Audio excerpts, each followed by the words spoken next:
United states of আমেরিকাতে একটা conference হয়েছিল। ওই কনফারেন্সটা হচ্ছে পৃথিবীর যত ধর্মগ্রন্থ আছে সবগুলো ধর্মগ্রন্থের 10 মিনিটের আবৃত্তি শোনানো হবে। কয় মিনিট?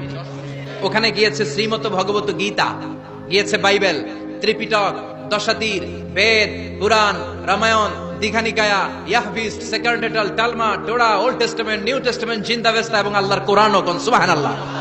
এই কনফারেন্সের উদ্দেশ্য হচ্ছে এইটা চেক করা কোন বইয়ের আবৃত্তিটা বেশি সুন্দর লাগে। সবুজ বাতিতে চাপ দিলে আবৃত্তি শুরু, রেড বাটনে চাপলে আবৃত্তি শেষ। প্রথমে ডাকা হয়েছে শ্রীমত ভগবত গীতা, 10 মিনিট পড়েছে।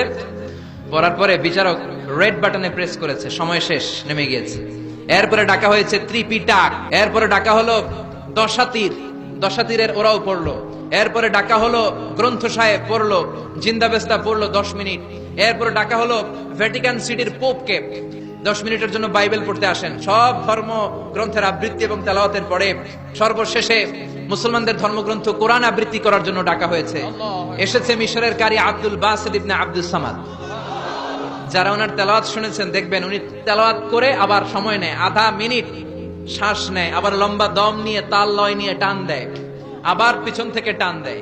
উনি দাড়ি রাখেন না, ক্লিন শেভ, পাতলা একটা চাদর আর জুব্বা পরে চলে এসেছে মাইকের সামনে, এসে আউযু বিল্লাহি মিনাশ শাইতানির রাজিম বলে টান দিয়েছে। সময় কয় মিনিট? উনি সূরা ফাতিহা পড়তে সময় নিয়ে নিছে 13 মিনিট।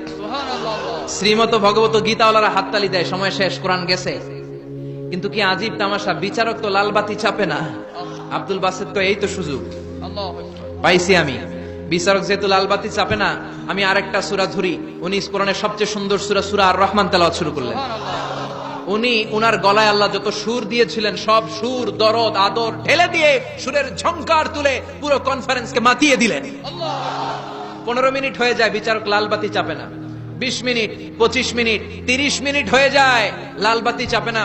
এদিকে অর্গানাইজিং কমিটির প্রধান চেয়ার থেকে উঠে এসে বিচারকের গায়ে ধাক্কা দিয়ে বলে, এই ম্যান, লালবাতি চাপোস না কেন? ওরে ধাক্কা দেওয়ার পরে বিচারক ভূত দেখার মতো চমকে উঠছে। কি? হ্যাঁ, লালবাতি? ওর হুশ নিয়ে গেছে কে? আবার যখন আব্দুল বাসিতের তেলাওয়াতের দিকে তাকায় আবার বেহুশ। না পেরে বিচারক দাঁড়িয়ে বলে, ও আব্দুল বাসিত ইবনে Abdus Samad, come from Egypt, there is no time limits for you, recite as much as you wish.